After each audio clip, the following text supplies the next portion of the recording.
성령께서 저와 여러분의 심령을 온전히 주장해 주실 줄 믿습니다. 우리가 연속적으로 영생이란 무엇인가 라는 큰 주제를 놓고 그 세부적인 그 영생의 은혜의 내용을 여러 본문 말씀을 통해서 강론하고 있습니다.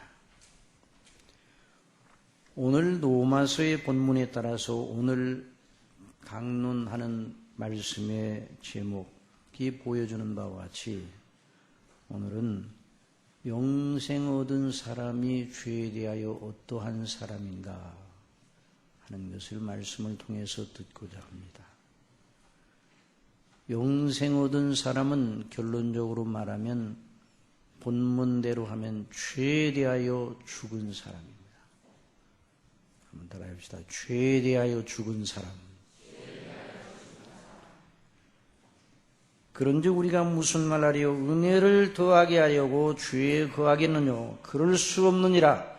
죄에 대하여 죽은 우리가 어찌 그 가운데 더 살리요? 예수님을 믿는 사람들, 곧 그리스도 예수님으로 말미암아 구원을 받은 사람, 영생을 얻은 사람은 어째서 죄에 대하여 죽은 사람인가? 오늘 본문에서 말씀하시는 바를 주목하면서 그 이치를 깨달아 알기를 원합니다. 그리고 그것을 우리 자신에게 적용하기를 바랍니다. 말씀을 믿음으로 화합하여 적용해야 그 말씀이 은혜 속에서 우리 속에 크게 역사하는 것입니다.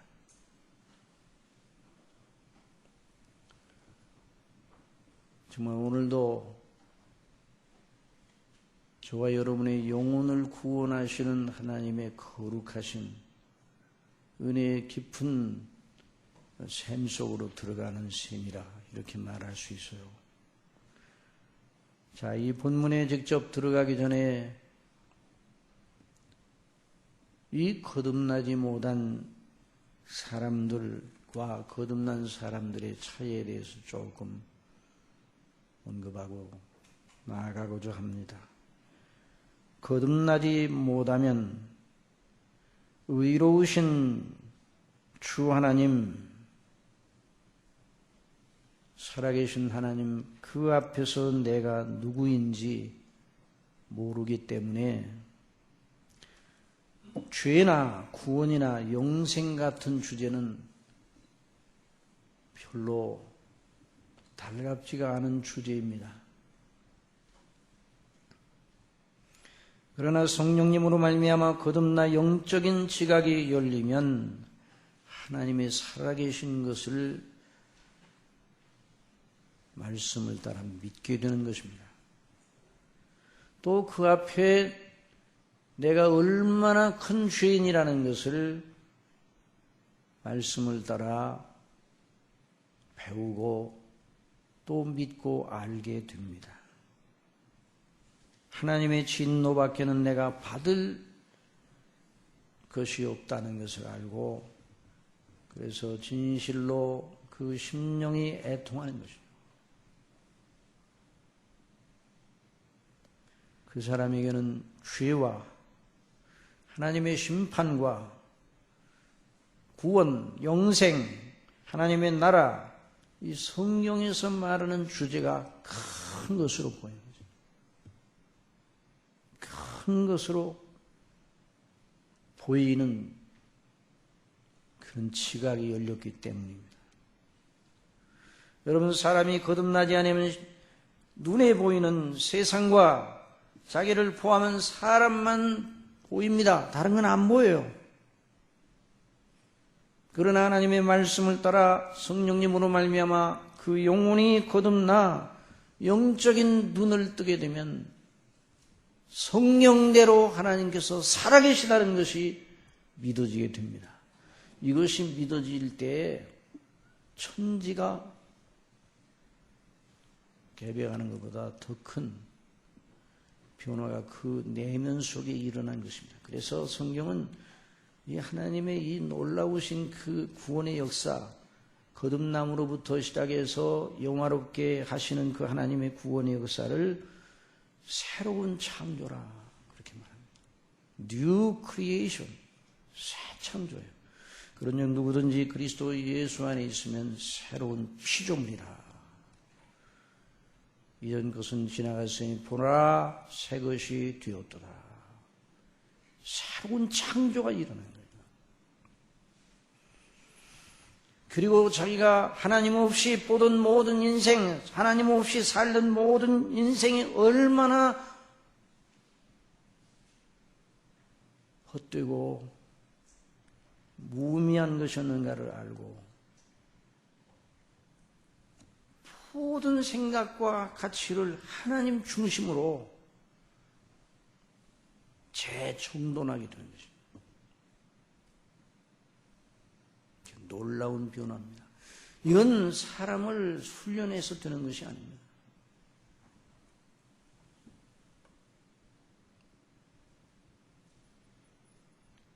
하나님의 놀라우신 자비하심 속에서 성령 하나님께서 역사하심으로 되는 것입니다. 그래서 그 사람이 이제는 하나님과 자기의 영원한 관계, 눈에 보이지 않는 영원한 내세, 하나님의 나라, 하나님의 영원한 영광, 거기에 대한 눈을 뜨게 돼요. 이 세상에 살면서도 영혼을 바라본다. 이 세상 땅을 딛고 있으면서도 하늘을 바라본다. 그리스도인 밖에는 없어요. 거듭난 사람밖에는 없는 것입니다. 그런 사람에게 있어서 의와 죄와 심판, 구원, 영생은 큰 문제가 되는 것입니다. 우리 예수님께서 교회에서 성령님이 오시면 성령께서 그 백성들에게 어떻게 역사하시는가에 대해서 말씀해 주실 때 이렇게 말씀하셨습니다. 그분이 와서 의에 대하여, 한번 따라합시다. 의에 대하여, 죄에 대하여, 심판에 대하여 세상을 책망하시리라 말씀하셨어요. 이 책망이라는 말 속에는 각성, 사망의 잠에서 깨워 일으키시는 각성합니다. 각성. 자기 자신이 어떤 위치에 있는지 모르는 깨워서 그래야 눈을 떠서 비로소 살아계신 하나님과 그 앞에는 자신의 처지에 대해서 보기 시작하는 것입니다. 실로 하나님의 말씀인 성경 전체는 지상에 있는 하나님 당신의 백성들에게 죄에서 구원받는 문제를 가장 큰 것으로 알고 거기에다가 마음을 쓰라고 계속 촉구하고 있는 것입니다. 무릇 지킬 만한 것보다 내 마음을 지키라고 하는데 그 마음을 어떻게 지키는가? 하나님의 영광과 우리 주 예수 그리스도 안에 있는 계속의 은혜의 영광을 바라보며 이 땅에 살지만 영원한 생명을 누리고 하나님 나라에 의에 거하는 바 새하늘과 새 땅에 그 영광을 내다보면서 그게 마음을 지키는 것이에요. 그냥 마음을 지키는 것이 아니에요. 그래서 성경은 계속 그 문제를 다루고 있어요. 디모데후서 3장 15절에서 사도 바울은 디모데에게 또 내가 어려서부터 성경을 알았느니 성경은 능히 너로 하여금 그리스도 예수 안에 있는 믿음으로 말미암아 구원에 이르는 지혜가 있게 하느니라. 왜 사도 바울이 디모데에게 그 말을 썼는가? 디모데가 목회자였어요. 그러니까 언제나 성경을 가지고 그리스도 예수님으로 말미암아 구원을 주시는 하나님의 놀라운 은혜만을 늘 증거하라. 그게 말씀을 전하는 거예요. 때를 어떤지 모르더니 말씀을 전하는 거예요.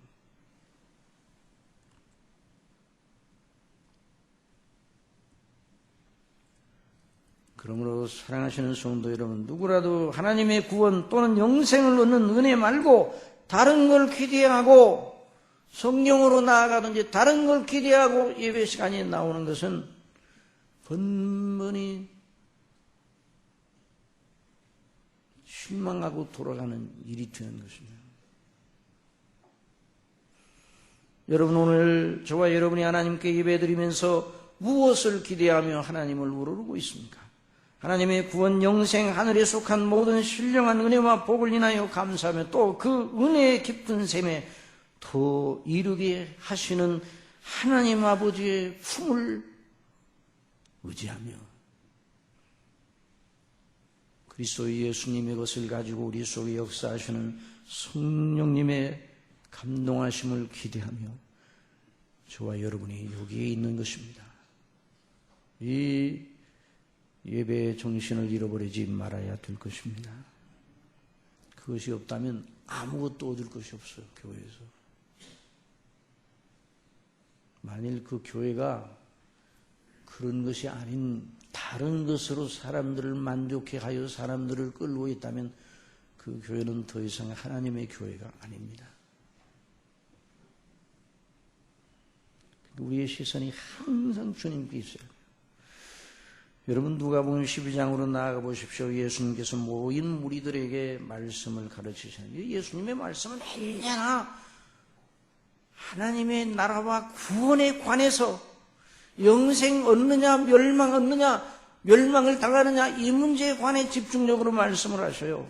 한마디의 말씀도 다른 걸 언급하신 적이 없어요. 다 그 말씀만 하시는 거예요. 누가복음 12장에 가보면 우리 예수님이 모든 박해와 환난 중에서도 어떻게 주님을 믿는 믿음을 인내함으로 견지해야 되느냐 하는 것을 아주 심각하게 가르치고 계셨어요. 이 문제는 정말 심각한 문제예요. 앞으로 환난과 박해가 그들에게 다가올 것을 미리 내다보시면서 그걸 어떻게 대비를 해야 되느냐 하는 이런 문제를 가르치고 계셨어요. 이건 얼마나 중요한 문제인지. 내가 또한 너희에게 말하노니 누구든지 사람 앞에서 나를 시인하면 인자도 하나님의 사자들 앞에서 저를 시인할 것이요 사람 앞에서 나를 부인하는 자는 하나님의 사자들 앞에서 부인함을 받으리라. 누구든지 말로 인자를 거역하면 사하심을 받으리니와 성령을 모독하는 자는 사하심을 받지 못하리라. 사람이 너희를 회당과 정사 잡은 이와 권세 있는 이 앞에 끌고 가거든 어떻게 무엇으로 대답하며 무엇으로 말할 것을 염려하지 말라. 마땅히 할 말을 성령이 곧 그때 너희에게 가르치시리라. 얼마나 무겁고 얼마나 중대한 가르침이었습니까? 저 나중에 우리 예수님의 그 말씀을 진지하고 심각하게 듣고 있었을 거예요. 그런데 어떤 사람이 불쑥 그 좌중에서 나와서 예수님에게 말입니다. 예수님에게 한 가지 요청을 합니다. 선생님, 내 형을 명하여 유업을 나와 나누게 하소서. 그 사람은 분명 부모의 유산 문제를 가지고 형과 다투어 있었을 것입니다. 나름은 너무 억울하기 때문에 우리 예수님은 선하시고 의로우신 예수님은 이 문제를 해결하실 만한 그런 분이시다 생각을 가지고 그런 요청을 예수님께 한 것입니다.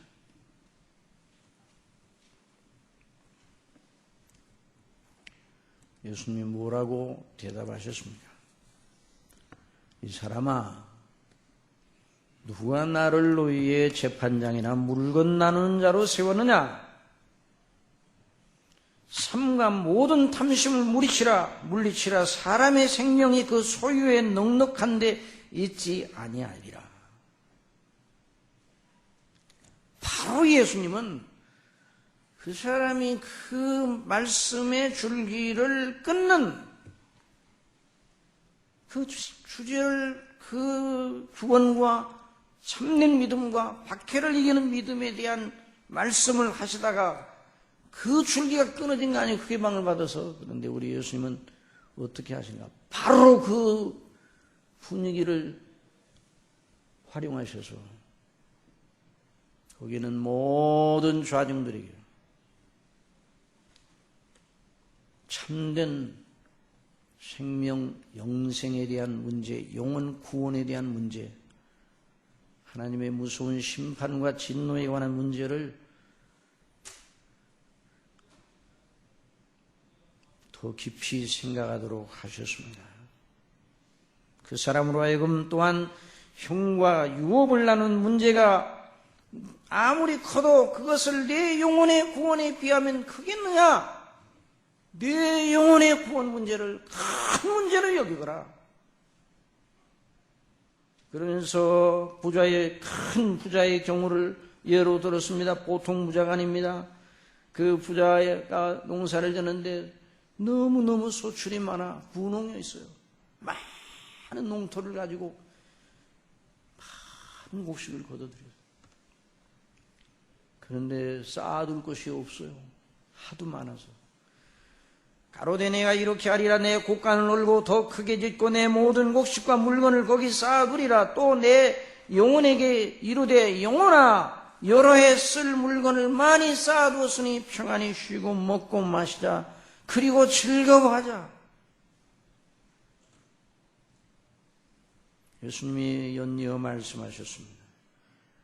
그러나 하나님은 이르시되 어리석은 자여 오늘 밤에 내 영혼을 도로 찾으리니 그러면 내 예비한 것이 네 것이 되겠느냐.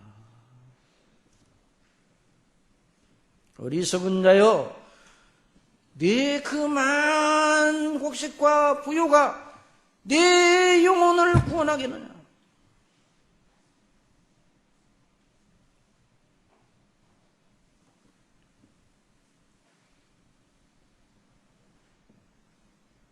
오직 너희는 그의 나라를 구하라. 그리하면 이런 것을 너희에게 더하시리라.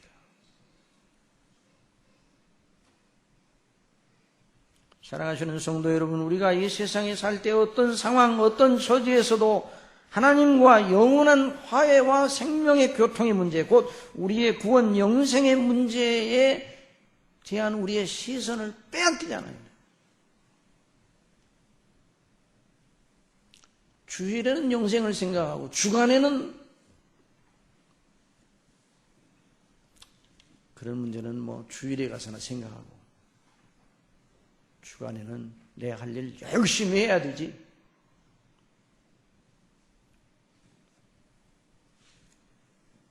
그래서는 안 되는 것입니다. 언제나 무엇을 하든지, 아무도 합시다. 무엇을 하든지, 어디 있든지, 어떤 상황에서든지 주님을 바라보시기 바랍니다. 영생은 참 유일하신 하나님과 그 보내신 자 예수 그리스도를 아는 것이라. 그 안다는 그 말은 계속적으로 알아가는 그 말은 교제한다는 말, 끊임없는 생명의 교통이 있어야 된다.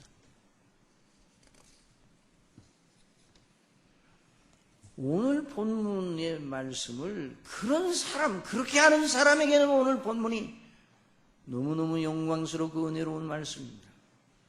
이제까지 그렇게 하지 않았더라도 오늘 본문 말씀을 잘 듣고 다시 영혼이 회복되는 놀라운 은혜를 하나님께서 베풀어 주시기를 바랍니다.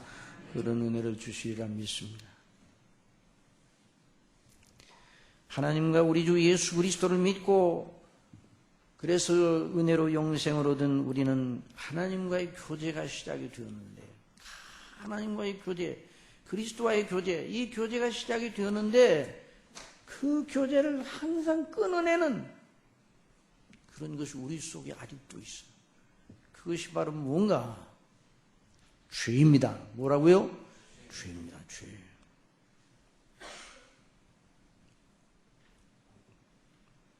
영생은 얻었어도 이 땅에 있을 동안에 죄에서, 실제 죄, 여기 아주 잘 들어야 돼요. 실제 죄행에서 완전 무결하게 우리가 벗어나는 것은 아니에요.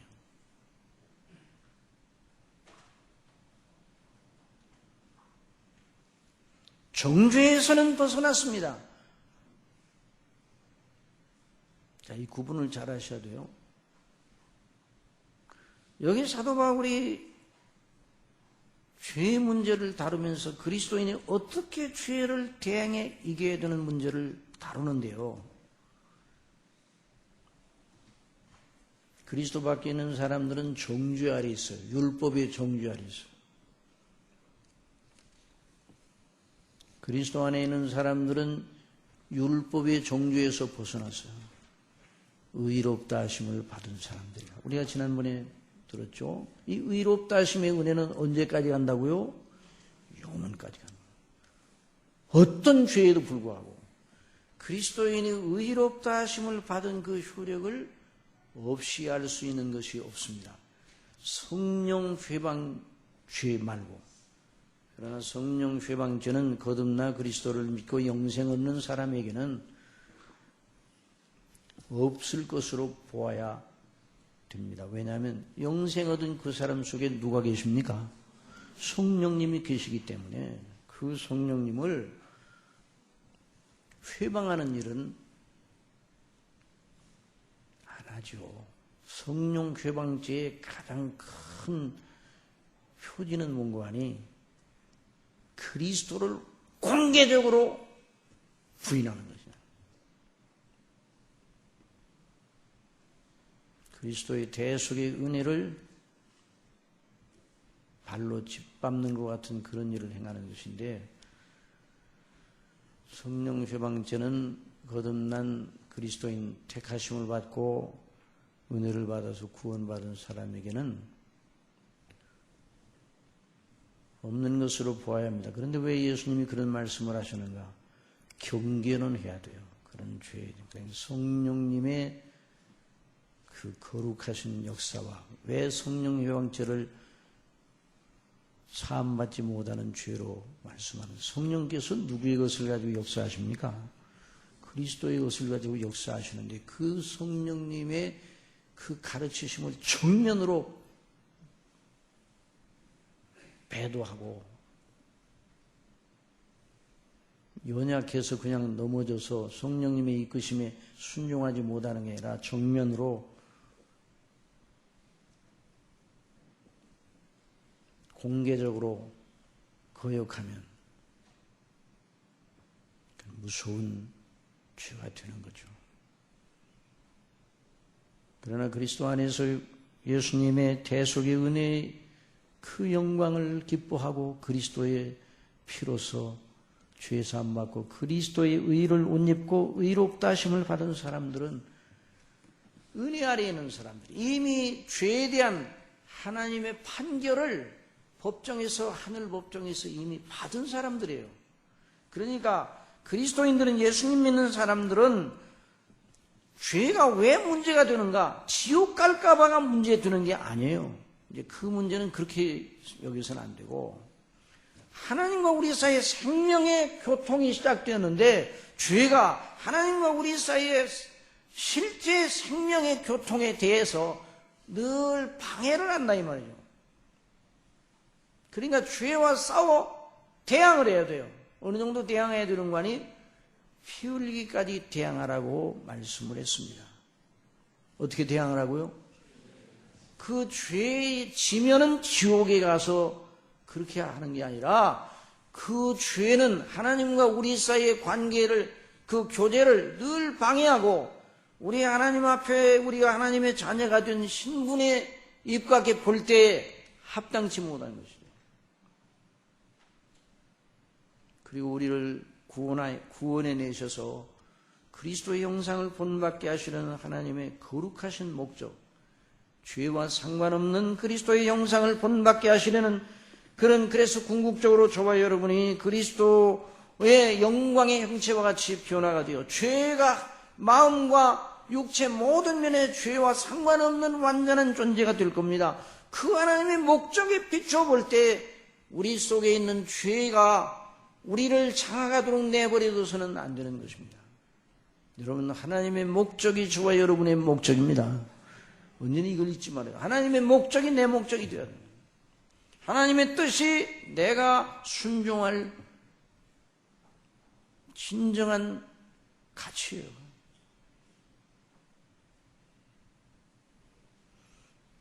그러므로 사도 바울은 율법이 가해받는 범죄를 더하게 하려 함이라. 그러나 죄가 더한 것에 은혜가 더욱 넘쳤나니 이는 죄가 사망 안에서 왕노릇한 것 같이 은혜도 또한 의로 말미암아 왕노릇하여. 그러니까 이전에는 죄가 왕노릇하는, 죄가 사망으로 말미암아 왕노릇하여 결국 멸망케 하는 그 나라 백성들은, 죄가 왕노릇하는 나라에 사는 백성들은 반드시 멸망받게 되어 있어요.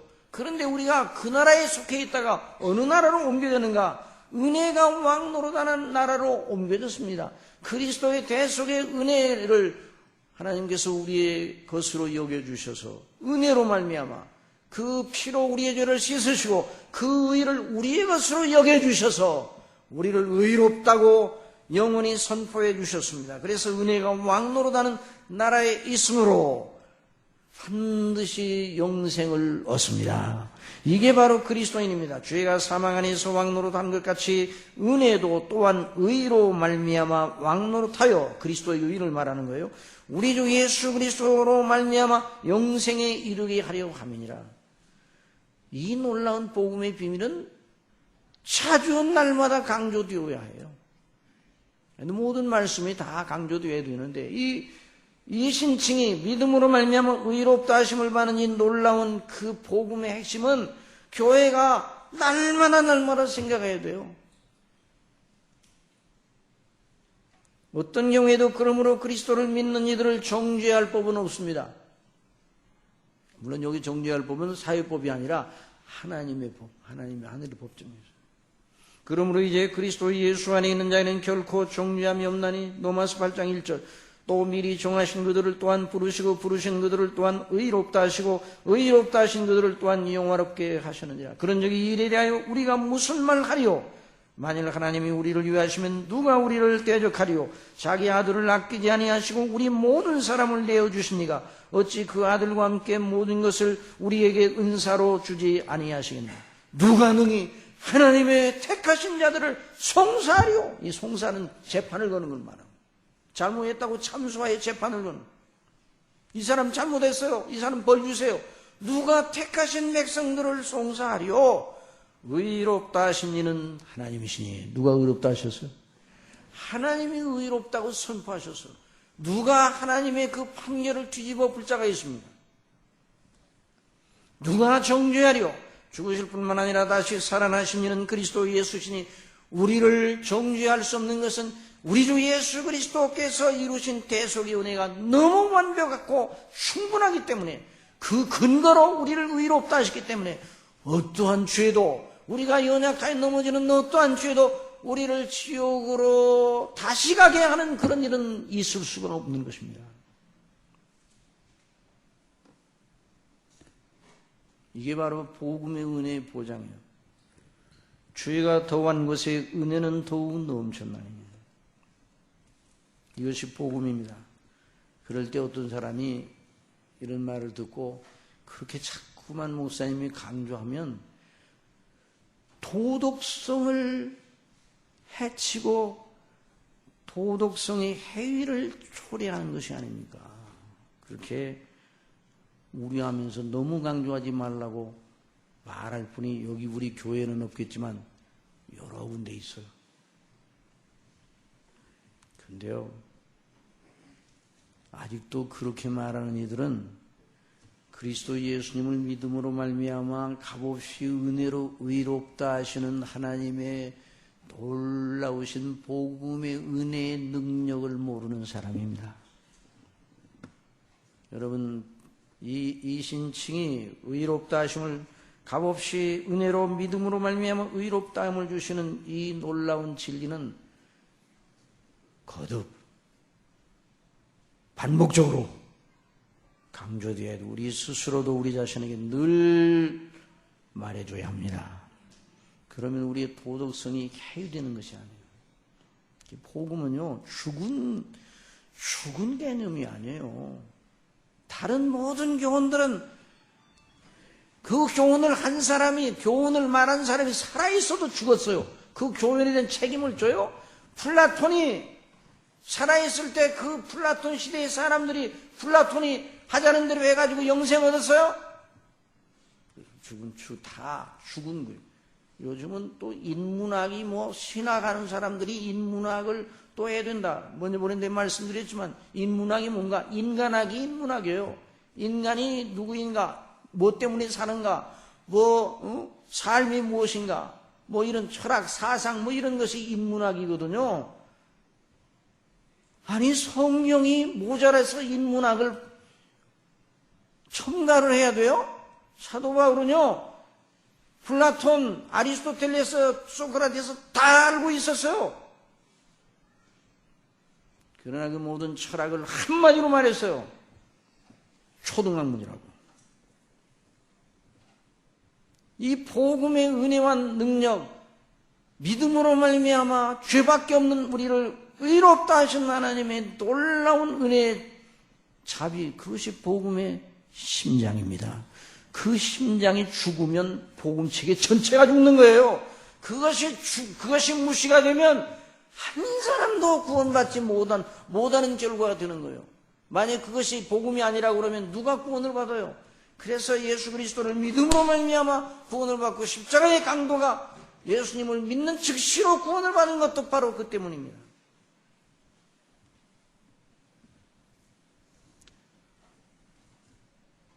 죄가 더한 것에 은혜는 더욱 넘쳤나니, 이 말은 죄를 적당히 짓고 살다가 천국에 오너라 이런 뜻이 아니에요. 그런 말을 할 사람이 옆에 있을 줄을 생각하고 사도 바울이 수사적인 질문을 던집니다.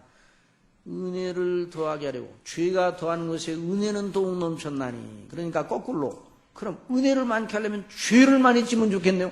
이런 간교한 괴유러진 그런 의문을 던질 사람이 있을 것이라고 하는 걸 사도 바울은 알고 있었어요. 그런데요, 인간은요 얼마나 악한지 옛날이나 지금이나 다름이 없어요. 그래서 사도 바울이 그런 질문을 던진 다음에 뭐라고 말씀해요? 그런즉 우리가 무슨 말하려? 은혜를 더하게 하려고 죄가 하겠느냐? 그럴 수 없느니라 그랬어요. 그럴 수 없느니라. 결코 그럴 수 없느니라. 복음의 목적과 하나님이 우리를 구원하신, 죄에서 구원했는데 또 죄 짓게, 복음이 죄에서 구원했는데 또 죄를 더 짓게 하는 면허증을 남발하겠어요? 복음이? 어림없는 소리예요. 오늘 우리가 배우는 이 말씀을 이렇게도 우리 학생들이 있으니 이해하도록 하기 위해서, 이게 좋은 이해가 되는지는 모르지만 이해를 위해서,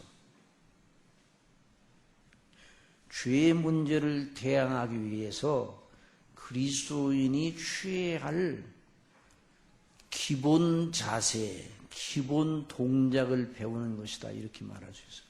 모든 무도에 도 보니까 기본 동작이 있더라고요. 예를 들어 태권도, 그러면 태권도 하는 사람들 이렇게 보면은 딱 기본 자세를 취하잖아요. 그 기본 동작을 뭐 수도 없이 연습을 하는 것 같더라고요.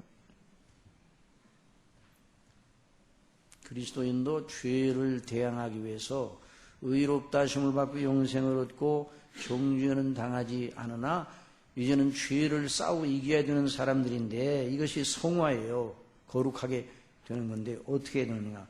기본 동작이에요. 기본 동작이 뭐냐? 기본 자의식을 가져야 되는데 오늘 본문이 기본 자의식을 가르치는 거예요. 뭐라고 말하고 있어요, 본문이? 한번 따라합시다. 죄에 대하여 죽은 우리가 어찌 그 가운데도 살려 죄에 대하여 죽었다 그랬어요. 저나 여러분이 이 본문 말씀대로 죄에 대하여 우리가 죽었다, 그렇게 믿으시기 바랍니다. 죄에 대하여 우리가 죽었어요. 언제나 이걸 잊지 말아요. 죄가 우리 속에 일어나면 나는 너에 대해 죽었다, 이렇게 말하라고 늘 이제 그 로이드 목사님이 로마서 강해 보면 이 대목을 강론하면, 새 사람으로서 죄가 우리 속에 일어나면 나는 너와 상종할 대상이 아니다. 이전엔 내가 너와 하나였지만 이제 너와 나는 관계가 끊어졌다. 죄에 대해 죽었다. 이렇게 말하라는 거예요. 이것이 죄와 싸우기 위한 기본 동작이에요. 기본 자세요. 기본 관점이에요. 죄와 대항해 피 흘리기까지 싸워야 되는데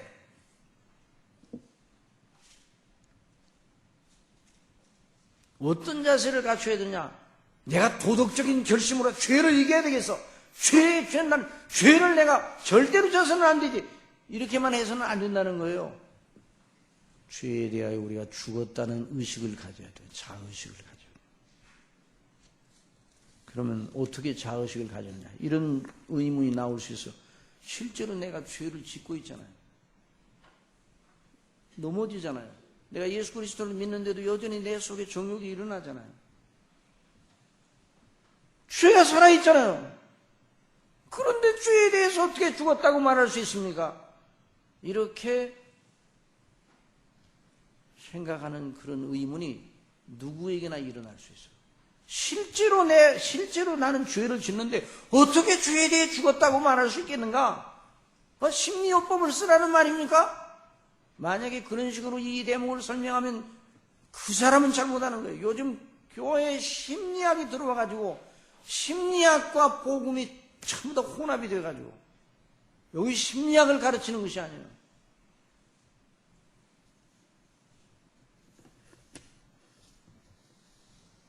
이것은 하나님께서 저와 여러분을 보실 때 어떻게 보시느냐에 따른 자의식입니다. 이미 5장에서 그리스도 밖에 있는 사람은 누구와 연합해 있었어요? 아담과 연합해 있어요. 그리스도 안에 있는 사람은, 그리스도를 믿는 사람은 누구와 연합했어요? 그리스도와 연합했어요. 그리스도와 신비로운 연합을 하였습니다.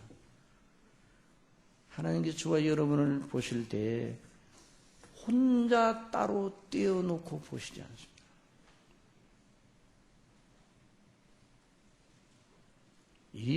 이것이 믿음인데 이 의식을 가지는 게 매우 중요해요. 그러니까 우리 방식대로 성경을 이해하려고 하지 말고 성경의 논리를 따라서 받아들여야 돼요. 하나님께서 우리를 보실 때 누구와 연합한 관계로 보신다고요? 그리스도와 연합한, 그리스도와 하나로 보시는 거예요. 저나 여러분이 각자를 생각할 때도 하나님께서 우리를 보시는 대로 보아야 돼요. 나 혼자 떼놓고 보는 순간 사단의 시험에 금방 넘어지게 됩니다. 죄의 정욕이 일어나서 이길 수가 없어요. 저나 여러분이나 우리 속에 죄의 본성이 있고 금방 우리 자신을 떼내. 하나님과의 관계에서 떼내. 그리스도와의 관계에 떼내고 어디다 넣기를 잘하는 거 아니에요. 사람과의 관계 속에. 세상 사람들의 그 일반적인 그 이런 삶의 패턴 속에다가 딱 갖다 놓고 우리 자신을 보기 시작하면 대번에 넘어지는 것입니다. 그렇게 하면 안 돼요. 저와 여러분은 스스로 생각할 때 어떻게 보라고요? 누구와 연합한 존재로 보라고요? 그리스도와 연합한 존재로. 우리가 그렇게 보자는 게 아니라 하나님께서 우리를 그렇게 보시는 거예요. 그러니까 하나님께서 우리를 그렇게 보시니까 우리도 그렇게 봐야 돼요. 그러니까 체험이 문제가 아닙니다. 주관적 체험이 문제가 아니에요. 많은 사람은 주관적 체험에 대해서 있으면 이런 주관적 체험을 하면 더 잘 믿을 텐데. 물론 하나님께서 사람을 인도하실 때, 영혼을 인도하실 때 그렇게도 은혜를 주시는 경우도 있기는 하지만 성령의 본질적인 성령적인 하나님의 방식은 먼저 그 영혼으로 하여금 기록된 말씀, 하나님께서 그리스도 안에서 하신 일, 그 놀라운 하나님의 은택을 주시는 방식을 주목하게 하시는 겁니다. 그래서 그리스도와 연합된 사실을 5장에서 말했잖아요. 그래서 우리가 죄에도 불구하고 어떻게 해서 지옥에 안 가요? 그리스도와 연합하여 그리스도의 것이 우리에게로 전가되었잖아요. 우리 것을 주님께서 다 가져가셔서 당하셨잖아요. 고난 당하셨잖아요. 그러니까 그리스도와 우리 사이의 연합을 떼어낼 존재가 있어 없어요? 아무도 없어요. 그런데 왜 우리는 의식 속에서 그걸 자꾸만 우리를 떼어냅니까? 그럴 때가 너무나 많아요.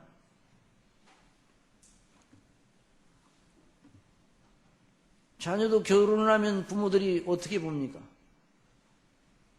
자녀도 결혼한다 그러면, 결혼하게 되면 자녀, 그 가정을 결혼하면 혼자만 봅니까? 혼자 오면 어떻게 해요? 너 혼자 왔냐? 왜? 내 남편 어디다 두고 너 혼자 왔냐? 그러는 거 아니에요. 내 아내는 어디다 두고 너 혼자 왔어? 왜 애미는 안 왔냐?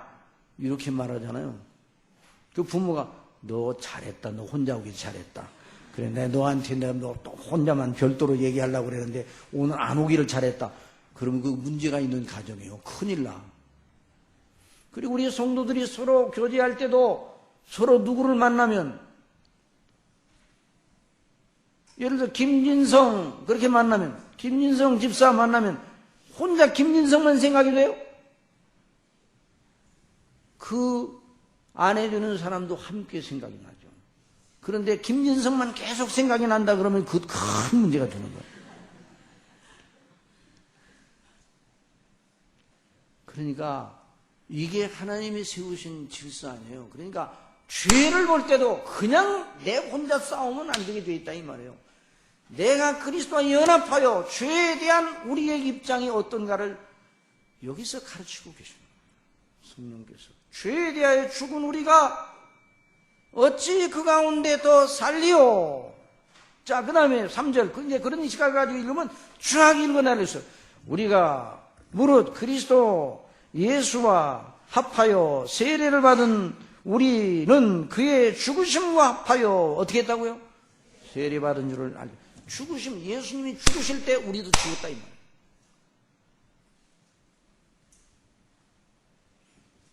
그러므로 우리가 그의 죽으심과 합하여 세례를 받음으로 그와 함께 장사되었나니.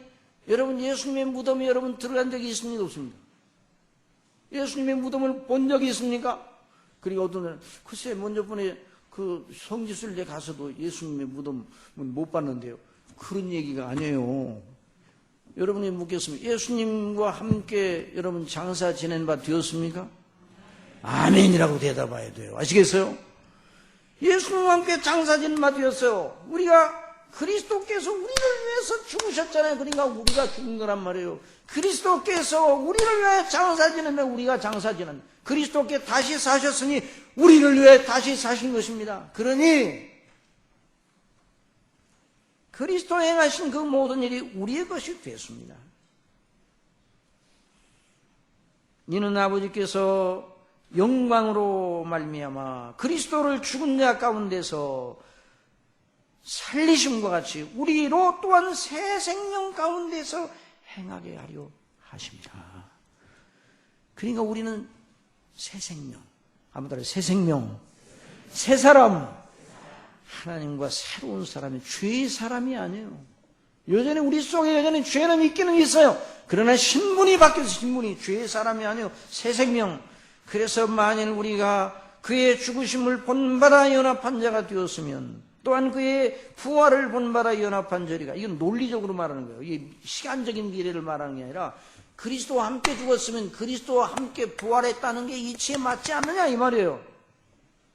그러므로 우리가 알거니와 우리 옛사람이 예수와 함께 십자가에 못 박힌 것은 왜 못 박히죠? 죄의 몸이 멸하여 다시는 우리가 죄의 종노릇하지 아니하려고 그리하셨다. 우리가 죄의 종이었었는데, 죄로 말미암아 죽었었는데, 죄에서 우리를 건져내시려고 예수님이 죽으셨어요.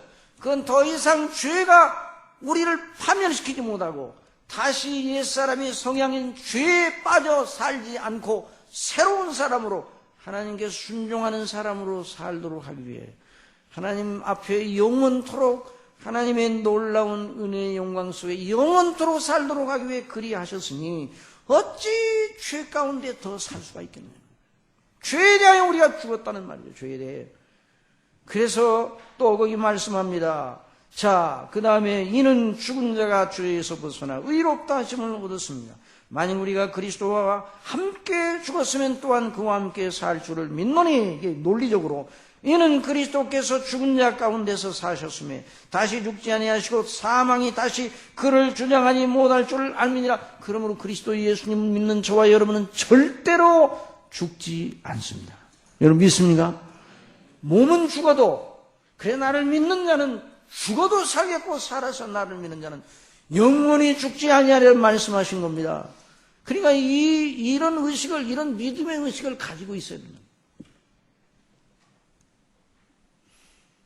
10절, 그의 죽으심은 죄에 대하여 단번에 죽으시며 그의 살으심은 하나님께 대하여 살으십니다. 다 같이 시작. 이와 같이 너희도 너희 자신을 죄에 대하여는 죽은 자요 그리스도 예수 안에서 하나님을 대하여는 산 자로 여길지어다. 그렇게 여기라면, 그러니까 우리 속에 죄가 일어나면 어떻게 해야 돼요? 너 잘 만났다, 너 나랑 놀자, 그렇게 하면 안 되는 거예요. 너 나와 상관이 없다, 너에 대하여 나는 죽었다. 그리스도 예수님께서 십자가에 못 박혀 죽으실 때 너에 대해 죽고 나는 하나님께 대해 산 자다. 이런 의식으로 죄를 쳐다보면 죄가 힘을 잃어버립니다.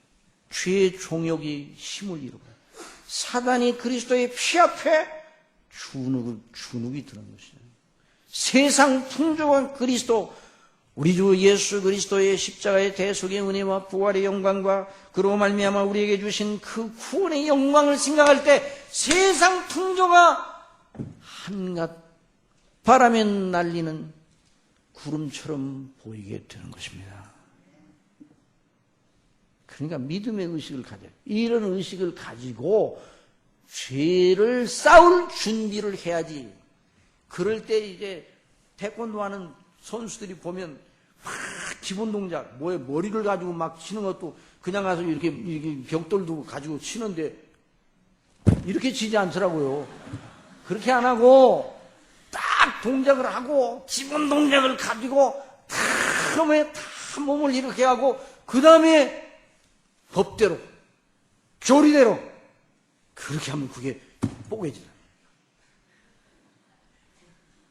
그런데 태권도 9단짜리가 그런 동작도 안 치워하고 한번 해볼까? 이렇게 하면 머리가 다 피가 절절 흘러요.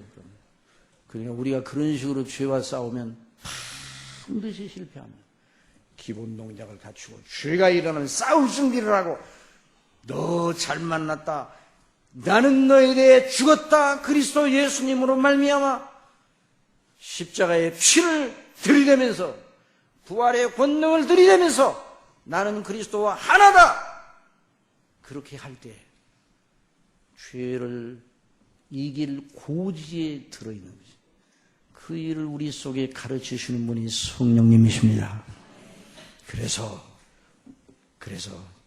거기에는 말씀 보면 그러므로 너희는 죄로 너희 죽을 몸에 왕노릇하지 못하게 하라. 의의 병기로 너희 자신을 드리라. 그리고 23절에 결론적으로 말합니다. 다 같이 읽읍시다. 시작. 죄의 싹은 사망이요 하나님의 은사는 그리스도 예수 우리 주 안에는 영생이니라. 이렇게 하면서 죄를 이겨나가는 그런 과정이 진행되면서 우리 심령이 점점 죄를 이긴다는 건 하나님의 뜻에 복종한다는 거 아니에요? 더 자라 그리스도의 형상을 본받아 가도록 성령께서 역사하시는 겁니다. 이런 은혜를 늘 충만하시고 이것은 그냥 비로소 죄를 이기는 실행적인 체험의 단계가 찾아오게 되는 겁니다. 그렇게 한번 해보시기 바랍니다. 그래서 이 한 주간 동안 죄를 이김으로 다음 주일에 죄를 이기게 하시는 하나님의 놀라운 은혜의 능력이 성령님으로 말미암아 어떻게 우리 속에서 주장하시는가 하는 걸 더 배우기를 원합니다. 그래서 로마서 6장, 7장, 8장의 논리를 계속해서 강론하리 바랍니다. 이런 놀라운 은혜를 하나님께서 주시기를 바랍니다. 기도하겠습니다. 아버지 하나님, 저희들이 무엇입니까? 저희들이 스스로 떼어내면 아무것도 아닙니다. 죄밖에 없습니다. 그런데 아버지께서는 그리스도와 저희를 연합하게 하시고 믿음으로 말미암아 저희 죄를 다 사하시고 그리스도의 의를 저희의 것으로 여기셔서 의롭다 하시고 또 우리 속에는 죄를 이기게 하실 때에도 우리 혼자 이기게 하지 아니하시고 그리스도와 연합되어 죄에 대해 죽은 자신의 처지를 자신의 새로운 신분을 깨닫게 하셔서 이기게 하시는 이 귀한 비밀을 오늘 배우게 하시니 감사합니다. 이 비밀을 실제 죄와 싸우는데 적용하게 하여 주옵소서. 그래서 한 주간 동안 이런 놀라운 싸움에서 승리하는 이런 한 주간이 되도록 인도하여 주시옵소서. 예수님의 이름으로 기도드리옵나이다.